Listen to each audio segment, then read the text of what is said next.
229 الحمدللہ عدد خلقہ ورضا نفسہ وزنۃ عرشہ ومداد کلماتہ والصلاة والسلام علی صفوت رسلہ وخیر خلقہ محمد وآلہ وصحبہ اما بعد فاعوذ باللہ من الشیطان الرجیم بسم اللہ الرحمن الرحیم الطلاق مرتان فإمساك بمعروف أو تسريح بإحسان ولا يحل لكم أن تأخذوا مما آتيتموهن شيئا إلا أن يخافا ألا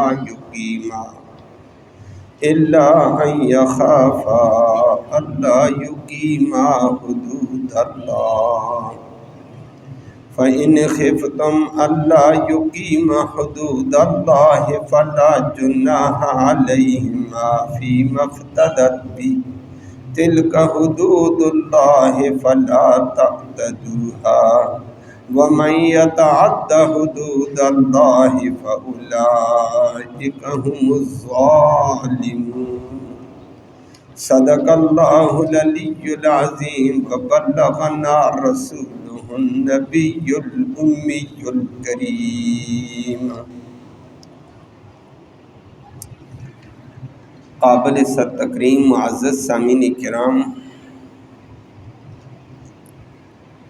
2-3 دروس سے چلتے ہوئے یہ بات جا رہی ہے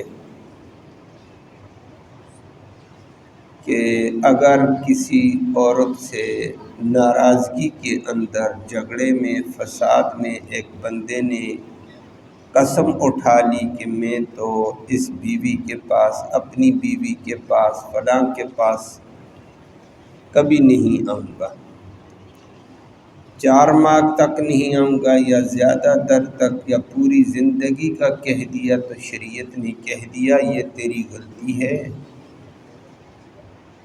تو اس قسم کو توڑ اور بیوی کا حق ادا کر۔ اگر نہیں ادا کرے گا، 4 ماہ تک بیوی کے پاس نہیں گیا، اس کا ایک شرعی حق ہے، تو پھر اس سزا میں بیوی تجھ سے جدا ہو گئی ہے، طلاق ہو گئی ہے، کہ بیوی کا حق ادا کرنا بھی ہوتا ہے۔ اور اس کے بعد پھر ایک عدت کا سلسلہ بھی آپ نے سنا کہ نکاح جب ختم ہوا پہلے والا، دوسرے نکاح تک درمیان میں ایک وقت گزارنا ہے، اس کا نام عدت ہے، وہ بھی آپ نے سنا تھا۔ اور وہ بتا دیا تھا کہ عدت بعض عورتوں کی 3 ماہواری ہے، جن کو ماہواری آتی ہے طلاق کے بعد، اور اگر عورت کے پیٹ میں حمل ہے تو بچہ جنم دینے تک اس کی عدت ہے، جب بچہ پیدا ہو جائے، 10 دن میں ہو جائے، 10 مہینوں میں جا کر ہو جائے، عدت ختم، بچے کے پیدا ہونے پہ ختم۔ نمبر 3 فرما دیا کوئی عورت کم عمر تھی، کم سن تھی، ابھی وہ ایام حیض میں آئی نہیں ہے، فرمایا اس کی عدت 3 مہینے ہے۔ نمبر 4 کوئی ایسی عورت ہے واللائی لم یئسن من المحیض، جو حیض کے ماہواری کے مدت سے مایوس ہو چکی، ختم ہے، 45-50 سال سے اوپر چلی گئی، اس کی عدت بھی 3 ماہ ہے۔ نمبر 5 اگر کوئی عورت فرما دیا ہے جس کا شوہر فوت ہو گیا ہے نکاح سے، وہ بھی گئی، لیکن اگلے نکاح تک اس کے لیے 4 ماہ 10 دن ہے۔ یہ 5 طرح کی عدت ہوتی ہے، قرآن نے ذکر کی۔ لیکن آج کی اس آیت کریمہ میں ایک طلاق کا پہلے ذکر ہوا، آج دوسری طلاق کا ذکر ہے، پھر اس کے بعد ایک اور طلاق کا ذکر ہے، پھر خلع کا ذکر ہے، پھر تیسری طلاق کا ذکر آئے گا۔ ہر ایک کی ایک ترتیب سے تفصیل آ رہی ہے۔ اور آج کی آیت کریمہ میں یہ بتا دیا اگر پہلی طلاق ہو گئی ہے اس کے بعد صلح صفائی تھی، ہو گئی ہے صلح تو اچھی بات ہے۔ نمبر 2، اگر اس کے بعد دوسری طلاق دے دی تو فرمائے دوسری طلاق کے بعد بھی صلح کی گنجائش ہے۔ وہ کیسے ہے؟ کہتے ہیں صلح کی گنجائش تو ہے، دوبارہ بھی ان کا جوڑ سکتے ہیں، لیکن شرط یہ ہے میاں بیوی دونوں ایک دوسرے کا حق ادا کریں، ایک دوسرے کو ستانے کے لیے دوبارہ آپس میں جوڑ نہیں ہے۔ اور اسی ضمن میں چلتے ہوئے ایک اور بات کہہ دی ہے، اللہ اکبر، کہ اگر 2 طلاقوں کے بعد آپس میں بات نہیں بن پاتی، سلیقے کے ساتھ ان کو علیحدہ کر دو، زیادتی کسی پر نہ ہو۔ اور اسی ضمن میں چلتے ہوئے بتا دیا ہے، حدود بتائی ہیں کہ مرد کبھی کبھی ویسے عورت کو واپس لے لیتا ہے، حق ادا نہیں کرتا ہے، نہ زوجیت کا حق ادا کرے نہ دیگر حقوق ادا نہیں کرے، ویسے پابند کر کے رکھ دیتا ہے۔ فرمایا یہ بھی ظلم ہے، اللہ دیکھ رہا ہے، یہ ظلم کرتے ہوئے نہ کرو۔ وہ تفصیل آپ کے سامنے آتی ہے۔ آیت کریمہ کا ترجمہ سماعت کریں، پھر 2-3 باتیں عرض کریں گے۔ لفظی ترجمہ سماعت فرمایا الطلاق مرتان، اور طلاق دوسری دفعہ ہو جائے، پہلے طلاق بھی ہو گئی، رجوع تھا، واپسی تھی، صلح کی صورت۔ نمبر 2، طلاق دوسری طرف دفعہ ہو جائے تو پھر بھی ایک گنجائش ہے، فَإِمْسَاكٌ، پھر بھی روک لینا ہے بیوی کو، مرد کو اختیار ہے روک لے بیوی کو، بِمَعْرُوفٍ، دستور کے مطابق، وہ دستور آتا ہے، او تسریح، یا چھوڑ دے بے احسان، اچھے طریقے سے، بلائی کے ساتھ چھوڑ، رسوا کر کے ذلیل کر کے نہ چھوڑ، وہ بات آتی ہے۔ اور نمبر 3، وَلَا يَحِلُّ لَكُمْ، او مردو تمہارے لیے یہ حلال نہیں، وَلَا يَحِلُّ لَكُمْ، یہ تمہارے لیے حلال نہیں، أَن تَأْخُذُوا، کہ تم لے لو، مما، اس مال میں سے، آتیتموہن، جو تم نے ان عورتوں کو دیا تھا، اس میں سے لے لو، شیئا، کچھ، جی مجھے مال دے میں تب چھوڑوں گا، نہ یہ زیادتی نہ کرو، الا، مگر ہاں یہ رجوع تو ہے، ان یخافا، اگر دونوں کو خطرہ ہو، اللہ یقیم حدود اللہ، کہ وہ دونوں اللہ کی حدوں کو قائم نہیں کر سکیں گے، مرد عورت کا حق ادا نہیں کر سکے گا، عورت مرد کا حق نہیں، نفرت آ گئی ہے تو پھر جدائی کر لو، چھوڑو رجوع کو۔ وَإِنْ خِفْتُمْ، اگر تمہیں خطرہ ہے، اللہ یقیم حدود اللہ، کہ تم نہیں قائم کر سکو گے اللہ کی حدوں کو، فلا جناح، پھر کوئی گناہ نہیں، علیہما، دونوں میاں بیوی کے اوپر، فیما، اس مال کے بارے میں، افتدت، جو عورت فدیے کے طور پر بدلے میں دے دے، بھی اس مرد کو، تلک حدود اللہ، یہ اللہ کی حدیں ہیں، فلا تعتدوها، ان حدوں سے تجاوز نہ کرو، ومن یتعدی، اور جو تجاوز کرے گا حدود اللہ، اللہ کی حدوں سے، فاولئک هم الظالمون، بے شک وہ لوگ ہی ظالم ہیں۔ اللہ ہم سب کو ہر طرح کے ظلم سے محفوظ فرمائے۔ آج کے درس کے اعتبار سے ابھی آپ نے عدتوں کا ذکر سن لیا کہ عدتیں قرآن میں 5 طرح کی تھیں۔ نمبر 2، دوسری بات، نکاح ایک معاہدہ ہے، کس کے درمیان؟ میاں بیوی کے درمیان، یہ دونوں کے درمیان میں ایک معاہدے کا نام نکاح ہے۔ جس طرح دنیا میں لین دین کے دیگر چیزوں کے معاہدات ہوتے ہیں اور وعدہ کیا جاتا ہے، یہ بھی ایک وعدہ ہے، لیکن یہ معاہدہ عورت اور مرد نہیں طے پاتے ہیں، بلکہ عورت کے والدین اور مرد کے والدین آپس میں طے پاتے ہیں۔ پھر عام معاہدوں سے ہٹ کر یہ معاہدے کی ایک اور بات ہے معاہدہ، فلہذا اس کی پاسداری کرنی پڑے گی، مرد کو بھی اس معاہدے کی پابندی کرنی پڑے گی، عورت کو بھی پابندی کرنی پڑے گی۔ لیکن عام معاہدوں سے ہٹ کر ایک اور بات ہے اس معاہدے میں، وہ یہ ہے کہ یہ جس طرح زندگی گزارنے کا معاہدہ ہے، باقی معاہدے لین دین کے ہوتے ہیں، یہ معاہدہ دونوں کا باہمی رضامندی سے زندگی گزارنے کا معاہدہ ہے۔ نمبر دو، دونوں کا ایک دوسرے کے خدمت کا حق ادا کرنے کا معاہدہ ہے۔ مرد یہ معاہدہ کرتا ہے، یہ کہتا ہے میں نے قبول کی، یہ جو سنتے رہتے ہیں نا، وہ مولوی صاحب بھی کہتا ہے شریعت کے مطابق تو نے قبول کی، شریعت کے مطابق تو یہ معاہدہ ہے کہ تو نے اس کے سارے حقوق ادا کرنے ہیں، اور عورت کی طرف سے معاہدہ ہوتا ہے کہ میں اس کے سارے حقوق ادا کروں گی۔ یہ معاہدہ حقوق کی ادائیگی کا ہے۔ عام معاملات میں لین دین کا معاہدہ ہوتا ہے یہ بھی معاہدہ، لیکن یہ ایک دوسرے کی حقوق کی ادائیگی کا معاہدہ ہے، اور ایک دوسرے کے ساتھ زندگی گزارنے کا، شریعت کے مطابق زندگی گزارنے کا معاہدہ ہے۔ یہ ایک دوسرے کے مزاج کا لحاظ رکھ کر زندگی گزارنے کا معاہدہ ہے۔ یہ میری باتیں سمجھ رہے ہیں؟ یہ ہے معاہدہ باہمی دونوں کا۔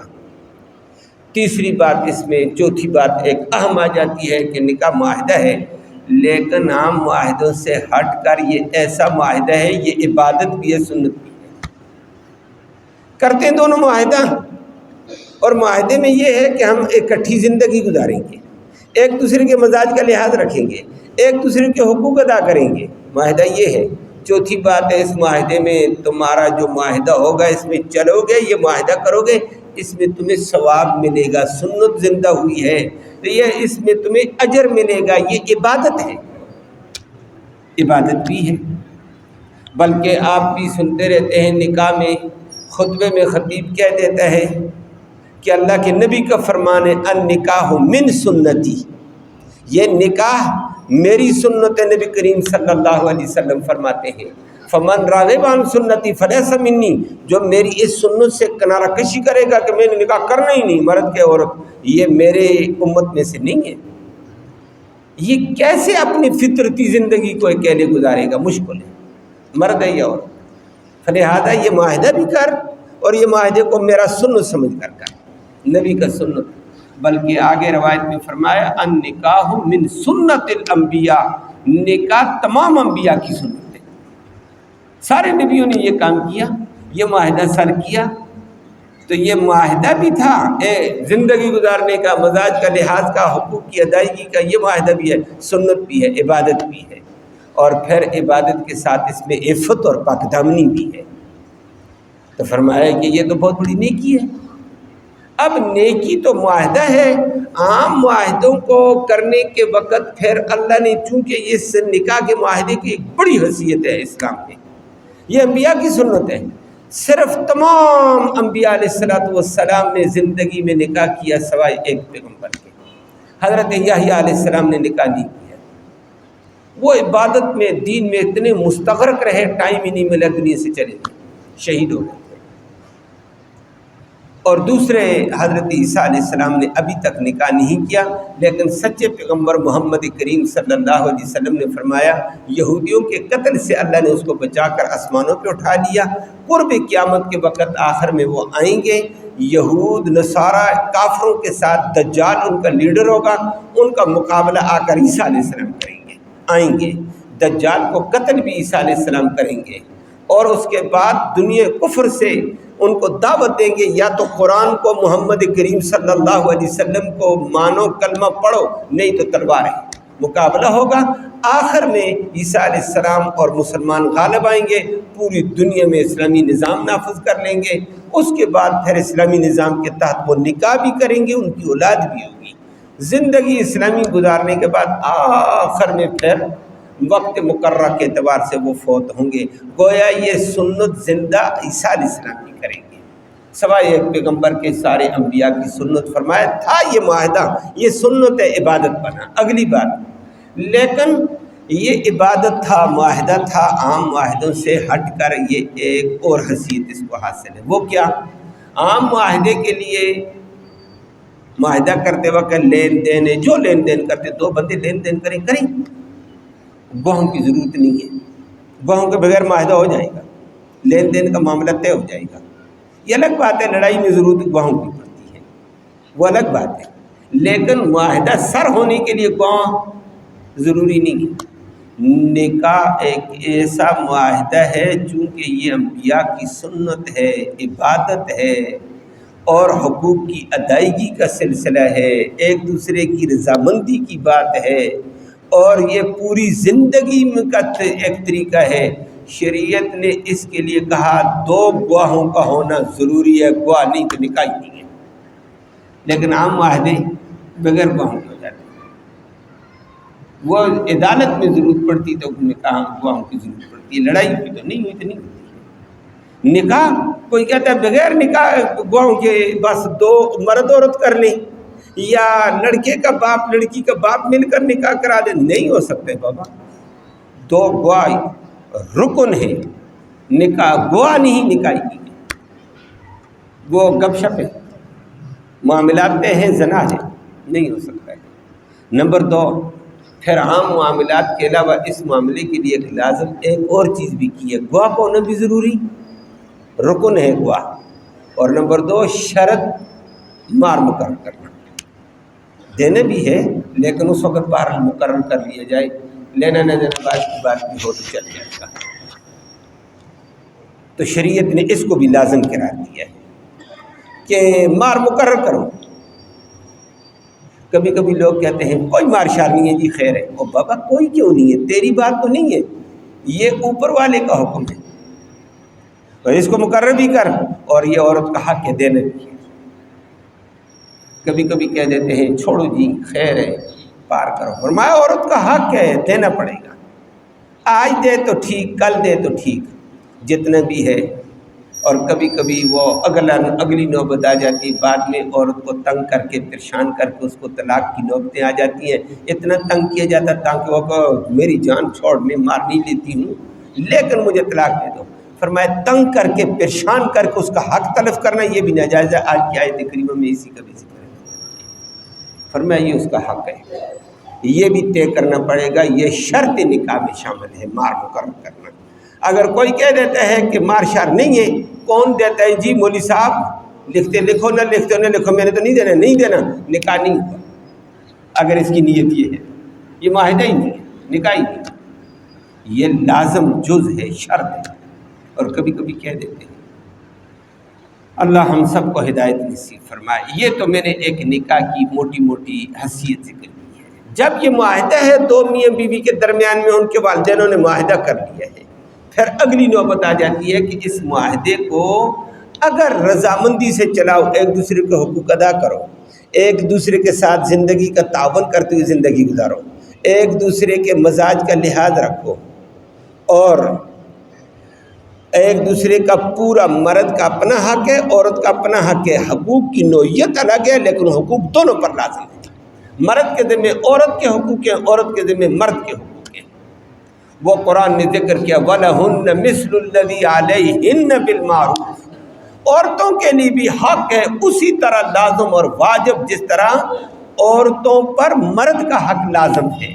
یہ نہیں مرد کے میں بس آزاد چھٹی میں مرد ہوں جی، نہ نہ نہ، مرد کا حق عورت پر، عورت کے حقوق مرد پر لازم ہے، لزوم میں دونوں برابر ہیں۔ حقوق کی نوعیت الگ ہے، عورت کے حق الگ ہے، مرد کے حق الگ ہے، وہ نوعیت جدا ہے، وجوب دونوں کے ذمہ لازم ہے۔ اب یہ نکاح ہو گیا، ایک معاہدہ ہو گیا، اس معاہدے کو کبھی کبھی ضرورت کے پیش نظر ختم کر دیا جاتا ہے۔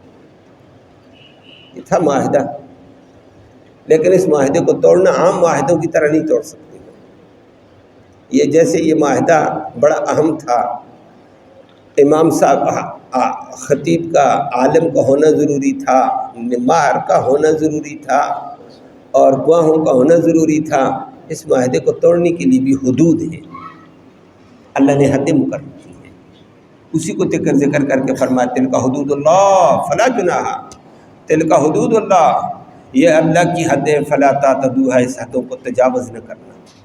اللہ نے حدیں مقرر کی، اس کی لمبی تفصیل ہے زندگی کے اندر، اس کو تجاوز نہیں کر سکتے، لیکن کبھی ایسے بن پاتا ہے کہ میاں بیوی کا اختلاف ہو گیا، حقیقت پر مبنی تھا یا حقیقت پر نہیں ہے؟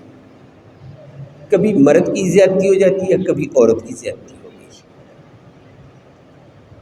حقوق کی ادائیگی نہیں ہو پا رہی ہے۔ عورت کی طرف سے کمی ہے کہ عورت اطاعت نہیں کرتی ہے، حقوق ادا نہیں کرتی ہے، خدمت نہیں کرتی ہے، مزاج کا لحاظ نہیں رکھتی ہے، یہ اس کی طرف سے کمی آ گئی۔ یا کبھی کبھی مرد کی طرف سے کمی آ جاتی ہے کہ مرد بد مزاج ہے، گالی گلوچ والا ہے، نشہ آور ہے، فلاں ہے فلاں ہے فلاں ہے، جو بھی ہے، عورت کہتی ہے اب میں نہیں رہ سکتی۔ تو دونوں طرف سے آپس میں بن نہیں پاتی، نہ بن پانے کی وجہ سے وہ جو معاہدے ہوئے وہ پورے نہیں ہو پاتے ہیں، ایک دوسرے کے مزاج کا لحاظ نہیں رکھا جا رہا ہے، ایک دوسرے کا حق ادا نہیں کیا جا رہا ہے، اور ایک دوسرے کے ساتھ اچھی زندگی نہیں گزاری جا رہی ہے، اور عبادت والا طریقہ ادا نہیں ہو پا رہا ہے۔ شریعت کہتی ہے نہ اپنی دنیا برباد کر، نہ اپنی آخرت بتا کر، جدائی کر دو۔ اس جدائی کو کہتے ہیں کہ کیسے کریں گے؟ اس کے لیے شریعت نے طریقے رکھے ہیں، وہ طلاق کا طریقہ ہے کہ اب اس معاہدے کو دور کرنے کے لیے، جدا کرنے کے لیے طلاق ہے، اس معاہدے کو توڑنے کے لیے طلاق ہے۔ اگلی بات، یہ طلاق کا حق پھر شریعت نے مرد کو دے دیا ہے، عورت کو نہیں دیا۔ کیوں؟ عورت میں چڑچڑا پن ہے، کمزور پن ہے، جلد بازی ہے، عجلت پسند ہے۔ عورت تو چھوٹی سی بات پر کہے گی جا طلاق، بعد میں کہ مجھے سمجھ نہیں آئی، کوئی بات نہیں ہے۔ یہ عجلت پسند ہے، جلد باز بھی ہے۔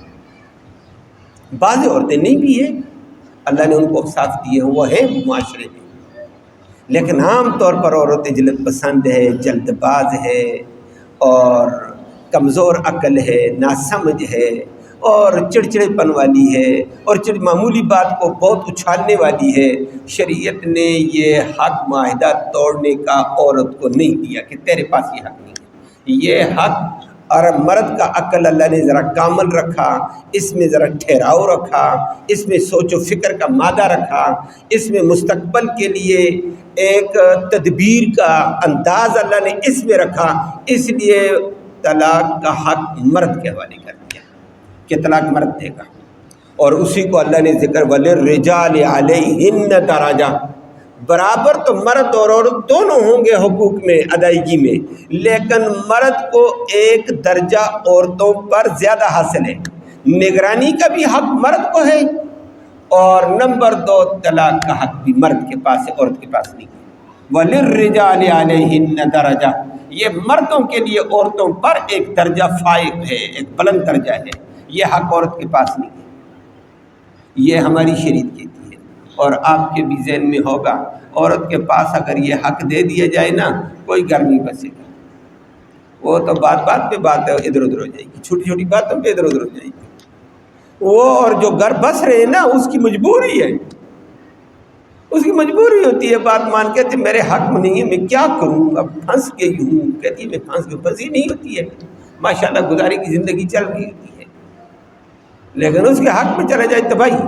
اور بعض ملکوں نے مغرب نہ یہ یہود کا مذہب ہے نہ عیسائیت کا مذہب ہے، یاد رکھنا، ایک نیا ذہن ابھر چکا ہے دنیا میں جس کو مغرب کہتے ہیں کہ میں آزاد ہوں، میرے اوپر کوئی پابندی نہیں ہے، میرا کوئی مذہب نہیں ہے، یہ مغرب ہے کہ میں حیوان بننا چاہوں تو میں حیوان بن جاؤں، میں ننگا ہونا چاہوں تو ننگا، لا الہ الا اللہ، اللہ ہم سب کی حفاظت فرمائے۔ یہ مغربی ایک ذہن ہے۔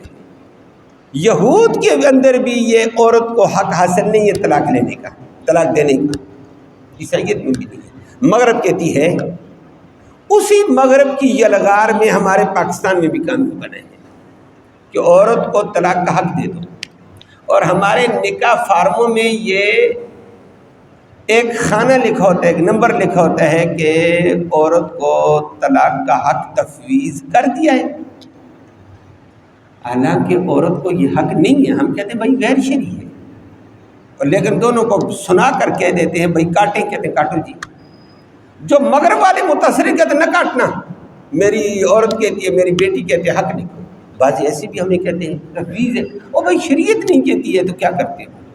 شریعت کے مقابلے میں تجھے تفویض کر بھی دیا، تو اگر طلاق دے گی نہیں چلے گا کام، کیا کرتی ہے؟ مقابلہ اللہ سے کرے گی؟ اللہ نے پیدا کیا ہے، اللہ نے یہ طریقہ رکھا، معاہدہ نکاح والا بھی طریقہ اللہ نے رکھا، طلاق کی صورت بھی اللہ نے بنائی ہے اس کو توڑنے کی، تو تجھے یہ حق نہیں دیا گیا، فلہذا اس سے بچ۔ تو یہ ہمارے مغرب کے، جس طرح آپ جانتے ہیں کہ یہ ادھر جو مغرب کا متاثرہ قانون چلتا رہتا ہے، یہ جو موجودہ دور میں وہ ٹرانس جینڈر، وہ بھی ایک جو تبدیلی آئی ہے وہ کہ جنس تبدیل ہونے کی، یہ بھی مغرب کی طرف سے تھی۔ مغرب کا ایک متاثر طبقہ ہے، یہ اس نے اپنی این جی اوز کے ذریعے سے بل بھی بنا دیا، بل بنا کر منظور بھی کروا دیا۔ ہم بھی ماشاءاللہ ایسے اندھے تھے بیٹھے ہوئے ماشاءاللہ، اور جلد بازی کے ساتھ فٹافٹ بل منظور کیا، پڑا ہی نہیں ہے، اور اس میں بتا دیا جی خواجہ سراؤں کا حق بھی ہے، فلاں کا بھی ہے، کچھ بھی نہیں ہے۔ وہ کئی نکات پر تباہی والا بل تھا، 2018 میں منظور ہوا۔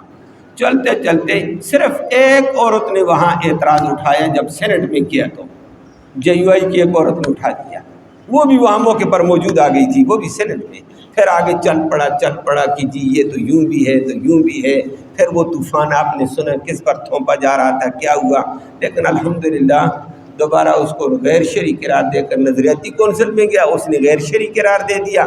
اب اس کی تبدیلی کی بات چل رہی ہے، اللہ کرے مکمل تبدیل ہو کر دوبارہ تبدیلی کے ساتھ سینٹ میں چلا گیا ہے، دیکھا جائے گا وہ جو بھی ہوگا۔ لیکن یہ بھی اسی قسم کی تھی، مغرب والا قانون تھا کہ جی ہم مرد عورت بن جاتے، عورت مرد بن جاتے، ادھر عورت کہتی میں طلاق بھی دیتی ہوں۔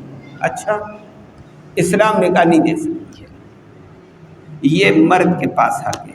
تیسری بات، مرد کو حق دے کر شریعت نے بھی پابند کیا، مرد صاحب ساری مرضی تیری نہیں ہے، دیکھ کر چلنا، اور وہ شریعت نے اس کے دائرے رکھے ہیں۔ طلاقوں کی پھر قسمیں بتائیں کہ نکاح کے معاہدے کو توڑنے کے لیے طلاق تو ہے، مجبوری میں توڑ سکتے ہو، جب میاں بیوی کی نہیں بن پاتی، ایک دوسرے کا حقوق ادا نہیں ہوتے ہیں، دنیا بھی برباد آخرت بھی برباد ہوتی ہے، 2 طلاق بھائی۔ مرد اپنا راستہ تلاش کرے، عورت اپنا راستہ تلاش کرے، جب زندگی نہیں بن پاتی ہے تو کم از کم گناہ تو نہ ہو۔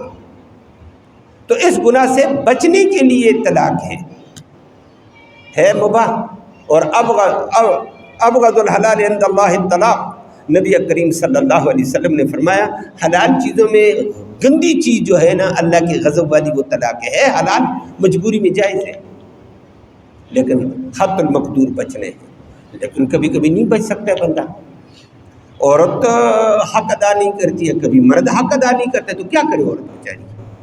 پھر تو طلاق کی نوبت آئی، تو مرد کو کہا طلاق دے۔ اب طلاق نمبر 1 شریعت نے جو کہا ہے، شریعت کا بہت اچھا ضابطہ ہے، قرآن ترتیب سے اسی کا ذکر کرے گا، محمد کریم صلی اللہ علیہ وسلم نے حدیث کا بھی ذکر کیا۔ مسلمان کاش اس مسئلوں کو پڑھ لینا، یہ پریشانیوں سے بچ جائے گا۔ ہمیں مسئلے کا نہیں پتہ ہوتا ہے، ہمارے لوگ طلاق دے بھی دیتے ہیں چھوٹی چھوٹی بات پر، معمولی بات پر طلاق، اور 3 پھر کہتے ہیں کوئی حل بتاؤ جی، معمولی بات تھی بس میں نے دے دیا، بس میں غصے میں تھا، بس مجھے سمجھ نہیں آئی ہے، بس کسی نے تویز کر دیا تھا، بس کسی نے مجھے دباؤ پہ ڈال دیا تھا، بس کسی نے کالا کر دیا تھا۔ لا الہ الا اللہ، خدا کا مدد، تیرے ذمہ اللہ نے یہ حق لگایا، سوچ کر چلتا نا۔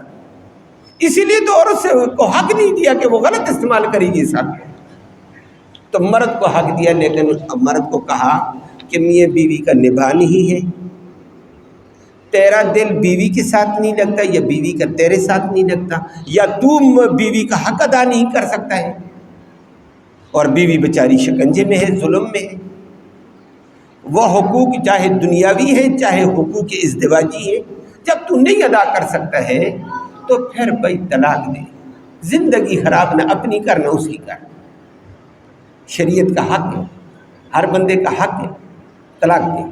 تو طلاق پہلے ایک طلاق رجی ہوتی ہے کہ بھائی ٹھیک ہے، یہ بیوی کو کہہ دے یا 2 بندوں کو کہہ دے میں نے فلاں کو 1 طلاق دے دی ہے، یہ جو 1 طلاق صراحتاً لفظوں کے ساتھ ادا کی جائے گی، اس کو شریعت طلاق رجی کہتی ہے۔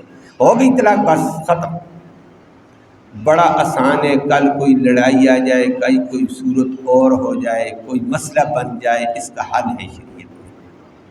3 مہینے تک عورت کی عدت آپ نے کل سنی تھی، 5 طرح کی عدت تھی، ان میں سے بعد میں مرد کا دماغ ٹھیک ہو گیا، عورت کا ٹھیک ہو گیا، صلح کی جائے تو بڑی آسان ہے ایک طلاق کے بعد۔ کیا جی؟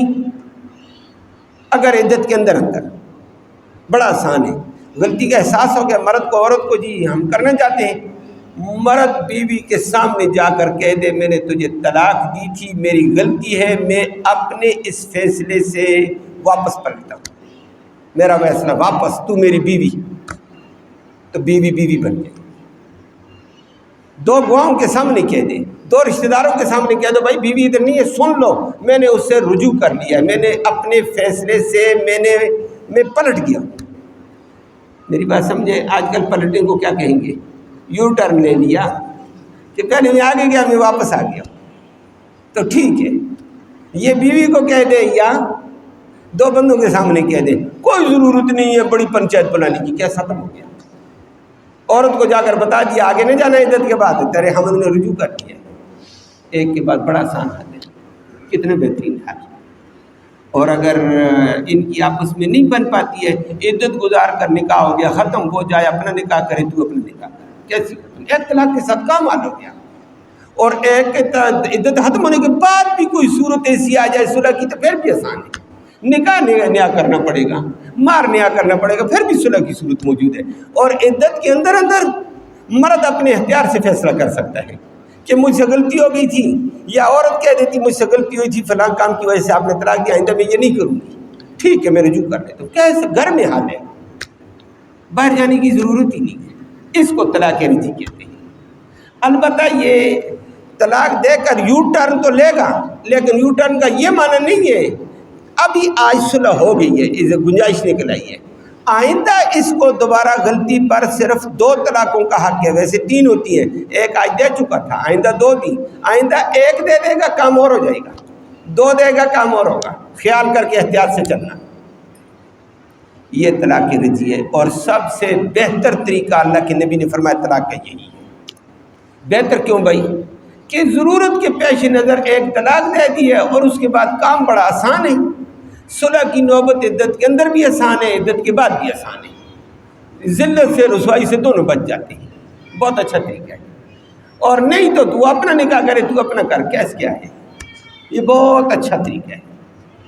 اور کبھی کبھی ایسے ہوتا ہے ایک طلاق شریعت نے اس کو ناجائز کہا، طلاق ہو جائے گی لیکن طلاق بدعت ہے۔ وہ کیا؟ وہ یہ ہے کہ ایک بندہ 3 طلاقیں اکٹھی دے دیتا ہے، بھائی ایک دے دی کافی تھی، ضرورت پڑنے پر بعد میں دوسری طہر میں دے دیتا، پاکی میں دیتا، تیسری بعد میں تیسرے مہینے میں دے دیتا، یہ بھی تھا، تو یکدم تیر مار دیا، یہ اکٹھی دے دی، یہ شریعت کہتی نافذ ہو گئی، گنہگار ہو گیا ظالم کہ شریعت کے خلاف کام کر کے گیا، ایک دم غصے کی آگ نکال گیا۔ اور آج کل 3 نہیں 100 دے دیتے تھے۔ اور نمبر 2، یہ طلاق شریعت کہتی گنہگار ہوا مرد، طلاق نہیں ہو گئی۔ اور یا عورت ماہواری کے ایام میں تھی، اس نے طلاق دے دی، یہ بھی اس کی غلطی ہے، ماہواری میں طلاق نہیں دی جاتی، یہ بھی گنہگار ہوگا، طلاق ہو جائے گی، اس کے اوپر تفصیل ہے حدیث میں۔ یا عورت حاملہ ہے تو اس نے حمل کے دوران طلاق دی، یہ زیادتی کی ہے۔ بھائی حمل تیرا ہے، آگے نظام چلا، جب تک عورت بیچاری فارغ نہیں ہوگی، پتہ نہیں فارغ ہونے تک بیماری کے مراحل، بڑے بڑے مسائل ہیں، کیوں اس کے اوپر ظلم کرتا ہے؟ تو یہ آج ہی حمل کے دوران لے گا، طلاق ہو جائے گی۔ تبھی تو عدت کل آپ نے سنی تھی کہ اس کی عدت بچے کی پیدائش ہے، طلاق ہوئی تھی تبھی تو عدت گزارنی پڑتی ہے۔ بعض دفعہ لوگ کہہ دیتے ہیں جی فلاں نے طلاق دے دی، وہ تو پریگننٹ میں تھی، طلاق نہیں ہوتی ہے۔ وہ کیوں نہیں ہوتی؟ مفتی تو ہے، ہو جاتی ہے، لیکن بندہ گنہگار ہے۔ تو اکٹھی طلاقیں دے گا، یہ بھی گنہگار، مواری کے ایام میں دے گا طلاق، یہ بھی گنہگار، حمل کی صورت میں دے گا یہ بھی گنہگار، طلاق کی ہر صورت میں واقع ہو جائے گی۔ شریعت کہتی ہے یہ بدعت کا کام کیا، گناہ کا کام کیا اس نے، تو بہتر کام کیا اللہ کے نبی نے فرمایا کہ ایک کی طلاق دے دو، جان چھوٹی، ضرورت پڑے گی تو بعد میں دوسری دے دینا، پھر ضرورت پڑے گی بعد میں تیسری دے دینا، لیکن تیسری دی کیس ختم۔ پہلی طلاق دی تو کام بڑا آسان ہے، مرد بیٹھے بیٹھے کہہ دے گا میں اپنے فیصلے سے واپسی کرتا ہوں، بیوی کو کہہ دے، بیوی کے باپ کو کہہ دے، اپنے باپ کو کہہ دے، رشتہ دار کو کہہ دے، کیا سال ہو گیا، مولوی کو لانے کی بھی ضرورت نہیں، لیکن مسئلے کا پتہ ہو، رشتہ داروں کو بلانے کی بھی ضرورت نہیں۔ اور اگر دو دے چکا ہے تو شریعت کہتی ہے اگر دو دے چکا ہے نا الگ الگ، پہلی دی پھر کچھ دنوں کے بعد دوسری دی، اس میں بھی گنجائش ہے، یہی گنجائش ہے رجوع کی، میں اپنے فیصلے سے واپس آتا ہوں۔ اور ایک ہوتی ہے طلاق بائن، کہتا میری طرف سے تو فارغ، یہ فارغ کا لفظ استعمال کیا نا، یہ کہتا طلاق ایک ہی ہوئی لیکن نکاح ٹوٹ گیا ہے۔ اب صلح کرنا چاہتا ہے تو شریعت کہتی صلح کرنا چاہتا ہے تو بابا عدت کے اندر ہو یا عدت کے بعد ہو، ایک طلاق کے بعد گنجائش ہے، دو طلاقوں کے بعد، اور یہ فارغ کرنے کے لفظ کے بعد بھی گنجائش ہے، لیکن مار نیا دینا پڑے گا اور نکاح بھی نیا کرنا پڑے گا، گواہ بھی نئے بٹھانے پڑیں گے، وہی بیٹھے کوئی بھی ہو گواہ بٹھانے پڑیں گے، وہ میں نے تھوڑی دیر پہلے ذکر کیا تھا، گواہوں کی ضرورت ہے۔ تو شریعت نے اس کو اس اعتبار سے پابند کر دیا ہے۔ اور اگر بعد میں تین اکٹھی دے دی یا ایک دی پھر دوسری دی پھر تیسری دے دی، کہتا اب صلح کرتا ہوں، شریعت نے کہا اب طلاق مغلظہ واقع ہو گئی ہے، اب کوئی گنجائش نہیں ہے اس کو دوبارہ آنے کی، اب تیرے ہاتھ سے تیر نکل چکے تھے، تو نے اکٹھے تیر پھینکے ہیں، طریقے سے پھینکتا نا، تو نے شریعت کی حدود کو توڑا ہے، وہ انشاءاللہ آگے چلتے ہوئے آیت کریمہ میں بڑی تفصیل آئی ہے۔ تو شریعت نے نکاح ایک معاہدے کا بھی ذکر کر دیا، اس معاہدے کو چھوڑنے کا شریعت کے ضابطے کے مطابق ایک طلاق کا ذکر کر کے بتا دیا۔ پھر طلاق کے بعد عدت کو آپ نے 5 عورتوں کی 5 طرح کی عدت سنی تھی، بقیہ درمیان میں کچھ اور بھی آیت کریمہ میں مسائل اللہ نے ذکر کیے ہیں کہ کبھی کبھی عورت پر ظلم ہوتا ہے، وہ جان چھڑانے کی کوشش کرتی ہے تو مرد پھنسائے رکھتا ہے، شریعت نے اس کا بھی تفصیلی جائزہ لیا اور پھر اس کے بھی کچھ 2-3 صورتیں ذکر کی۔ اللہ ہمیں شریعت کے ضابطوں کے مطابق عمل کی توفیق نصیب فرمائے، ہر ظلم سے ہر زیادتی سے اللہ محفوظ فرمائے۔ اللہم صلی وسلم دائما ابدا علی حبیبک خیر الخلق کلہم، اللہم انا نسألک الہدی والہدی والعفاف والتقی والغنی، اللہم اہدنا واہدنا بہ وجعلنا سببا لمن اہتدی۔ یا اللہ ہمارا یہ بیٹھنا، یہ سننا سنانا اپنی جناب میں قبول فرما، اس سننے سنانے کا ایصال ثواب ہمارے اعزاء اقارب جو دنیا سے فوت ہو چکے ہیں، یا اللہ ان کی روح کو اس کا ثواب پہنچا دے، ان کی مغفرت کے فیصلے فرما دے۔ یا اللہ جتنے مرحومین فوت ہو چکے ہیں سب کی مغفرت فرما، سب کو درجات عالیہ نصیب فرما۔ یا اللہ اس قرآن کی برکت اور رحمت کے طفیل یا اللہ سب کی بخشش فرما دے، سب کے حالات بہتر فرما دے۔ درس کے ساتھیوں کا بعض ساتھی اپنے طور پر اکرام کرتے رہتے ہیں، یہ ان کی اپنی ترتیب ہوتی ہے، جو خوشی کے ساتھ جو اکرام کرے وہ درس کی قرآن کی برکت کی وجہ سے، قرآن کے احترام اور عظمت کی وجہ سے ساتھیوں کا اکرام کرتا ہے، احترام کرتا ہے۔ آج بھی ہمارے ساتھی ہمارے نمازی بھائی ندیم صاحب نے اکرام کیا ہے، دعا فرمائے اللہ ان کی نیک خواہشات کو پورا فرمائے، اللہ ان کے تمام مسائل کو آسان فرمائے، اللہ ان کو درجہ نصیب فرمائے۔ اس اکرام کا، اس قرآن کا ثواب اللہ تمام مرحومین کی روح کو نصیب فرمائے، اور اللہ زندوں کو ہدایت اسلام نصیب فرما۔ یا اللہ جو بے دین ہیں ان کو دین کی رغبت نصیب فرما، جو دین سے دور ہیں ان کو دین کا قرب نصیب فرما، جو بے ہدایت ہیں ان کو ہدایت اسلام نصیب فرما، جو بے اولاد ہیں اللہ ان کو بے نیک صالح اولاد عطا فرما، جو اولاد والے اللہ ان کی اولاد کو صالح اور نیک بنا دے۔ یا اللہ جو بچیاں بے جوڑ ہیں ان کو بہتر جوڑے نصیب فرما دے، اور جو بچے بے جوڑ ہیں اللہ ان کو بھی بہتر جوڑے نصیب فرما دے۔ اس نبی کے نکاح سنت عمل انبیاء کے سنت عمل کو آگے زیادہ ترقیاں نصیب فرما دے، معاشرے کو شرم و حیا نصیب فرما دے۔ یا اللہ جو آپس میں جوڑے منسلک ہوتے ہیں یا اللہ ان کو ایک دوسرے کے حقوق ادا کرنے کی توفیق نصیب فرما دے۔ یا اللہ جو زیادتیاں کرتے ہیں ان کو زیادتیوں سے یا اللہ محفوظ رہنا نصیب فرما دے۔ یا اللہ جو حاضرین مجلس کی نیک مرادیں ہیں وہ اپنے فضل سے پورا فرما دے۔ جو بے روزگار ہیں ان کو بہتر روزگار نصیب فرما۔